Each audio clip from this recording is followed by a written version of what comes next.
శ్రీరామ్ హిందూ ధర్మ పరివార్. ఇప్పుడు మీరు చూస్తున్న ఈ వ్యక్తులు మన విద్యాసాగర్ గారు, అలాగే నరసింహ గారు.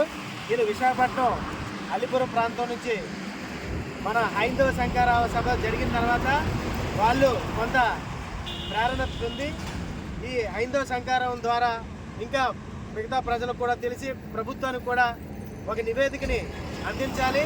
అలాగే మన హిందూ ధర్మ రక్షణకు కట్టుబడి ఉండాలి ప్రతి ఒక్కరూ అని కూడా కోరుకుంటూ వీళ్ళు ఈ పాదయాత్రని తిరుపతి వరకు వెంకటేశ్వర స్వామి వారిని దర్శించుకునేంత వరకు కూడా ఈ పోరాటాన్ని వీళ్ళు సాగిద్దామని ఈ వయసులో వీళ్ళు కృతజ్ఞతతో ఉన్నారు. కావున ఈ హిందూ ధర్మ పాటిస్తున్న వాళ్ళందరూ కూడా వీళ్ళకి మీ మద్దతు తెలియజేయాలని కోరుకుంటున్నాం. వాళ్ళని కూడా ఒకసారి అడుగుదాం, ఏ విషయాలు చెప్తారో తెలుసుకుందాం. కొద్ది ముందు రమ్మా. జై శ్రీరామ్. చెప్పండి, మీరు దేని గురించి పాదయాత్ర చేస్తున్నారో చెప్పండి.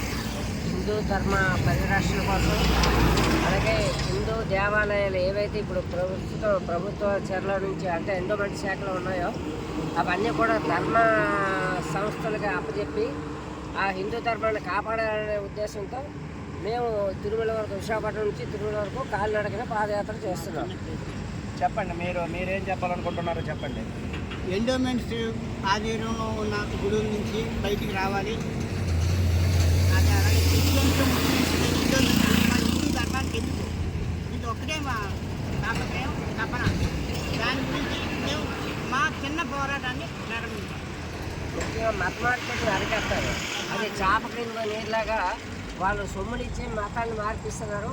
మన హిందూ ధర్మం నానాటికి క్షీణిస్తుంది. అది తప్పని మేము ఇది చేసి ఖండిస్తూ ఈ తిరుమలలో ఇది చేస్తున్నాం. దీవాన్ని కూడా మేము ప్రారంభిస్తామని. జై శ్రీరామ్, జై శ్రీరామ్, జై హో హిందూ ధర్మ పరివార్ కి జై శ్రీరామ్, జై శ్రీరామ్, భారత్ మాతా కీ జై. వీళ్ళు విశాఖపట్నం నుంచి తిరుపతి వరకు పాదయాత్ర చేస్తున్నారు. దేనికోసం అని అంటే ఏదైతే గవర్నమెంట్ చెరలో ఉన్నటువంటి మన దేవాలయాలు ఉన్నాయో అవన్నీ కూడా ఈ యొక్క ప్రభుత్వ ఆధీనంలో నుంచి బయటకు వచ్చి ధార్మిక సంస్థలకు అప్పచెప్పాలని. చూడండి, విశ్వ హిందూ పరిషత్ ఆ రోజు ఏదైతే తలపెట్టిందో జనవరి 5వ తారీఖున ఆ జెండాలు పట్టుకొని ఈరోజు మనకి విశాఖపట్నం నుంచి తిరుపతి వరకు కూడా ఇంత వయసులో కూడా వీళ్ళు పాదయాత్ర చేసుకుంటూ వెంకటేశ్వర స్వామి దేవాలయానికి వెళ్తూ ఉన్నారు. అలాగే మత మార్పిడిలు జరుగుతున్నాయి. ఈ మత మార్పిడిల నుంచి హిందూ ధర్మాన్ని కాపాడాలి. అట్లాగే ప్రతి ఒక్కరూ కూడా హిందూ ధర్మాన్ని నాశనం చేయడానికి చూస్తున్నారు. వాళ్ళందరూ కూడా ఏ సెక్యులర్ హిందువులు అయితే ఉన్నారో ఆ సెక్యులర్ హిందువులందరూ కూడా ఆలోచన చేసుకోండి. ఈరోజు ఇంత వయసులో కూడా వీళ్ళు పాదయాత్ర చేస్తున్నారంటే, విశాఖపట్నం నుంచి తిరుమల వరకు పాదయాత్ర చేస్తున్నారంటే ఒక 30 రోజులైనా పడుతుందని వాళ్ళు అంటున్నారు. ఎందుకు అంటే వాళ్ళ వయస్సు అటువంటిది. ఆయనకి చూస్తే మినిమం 67 సంవత్సరాలంట దగ్గర. ఈయనకి చూస్తే 54, 55 సంవత్సరాలు ఈయన. అంటే చూడండి, హిందూ ధర్మం కోసం ఎంత కఠోరమైనటువంటి దీక్షను పొందారో. హిందూ ధర్మాన్ని కాపాడాలి, ప్రభుత్వ చెర నుంచి ఆ దేవాలయాలు ఏవైతే ఉన్నాయో అవన్నీ విడిపించి ధార్మిక సంస్థలకు అప్పచెప్పాలన్నటువంటి ఆలోచన ద్వారా వీళ్ళందరూ కూడా చేస్తున్నారు. వీళ్ళందరికీ కూడా మనం ప్రతి ఒక్కరికి కూడా వెంకటేశ్వర స్వామి దయ వల్ల వీళ్ళు ఇక్కడి నుంచి చేపట్టినటువంటి ఈ పాదయాత్ర తిరుమల వెళ్ళి వెంకటేశ్వర స్వామి దర్శనం చేసుకొని రావాలని, అలాగే ప్రతి ఒక్క హిందువులు కూడా ఈ పాదయాత్ర వీళ్ళు వస్తున్నట్టుగా ఎవరైనా చూసినట్లయితే, వాళ్ళకి ఎక్కడైనా ఉన్నట్లయితే దేవాలయాల్లో పడుకుంటారంట.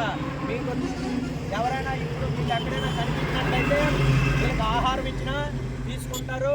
మీరు ఆహారం వీళ్ళు కనిపిస్తే మాత్రం ఆంధ్రప్రదేశ్లో ఇప్పుడు ఇక్కడ నుంచి ఇప్పుడు మహా అయితే మనం చూసుకుంటే ఇప్పుడు అనకాపల్లి దగ్గర ఉన్నారు వీళ్ళు. అంటే ఈ అనకాపల్లి నుంచి ఇలాగ హైవేపై నుంచి నడుచుకొని వెళ్తూ ఉన్నారు. చూడండి, ఇప్పుడు అనకాపల్లిలో ఉన్నారు. కావున ప్రతి ఒక్క హిందువులు కూడా ఇటువంటి వ్యక్తులు చేస్తున్నటువంటి పాదయాత్రని ప్రతి ఒక్కరూ కూడా గౌరవించి హిందూ సనాతన ధర్మాన్ని కాపాడాలన్నటువంటి బాధ్యతగా వీళ్ళు నడుస్తున్నారు. అట్లాగే హిందువులంతా కూడా ఐక్యతతో కలిసిమెలిసి హిందూ సనాతన ధర్మాన్ని కాపాడాలని ఇక్కడికి వస్తున్నటువంటి వీళ్ళు మనం అందరం కూడా కోరుకుందాం. జై శ్రీరామ్, భారత్ మాతా కీ జై శ్రీరామ్.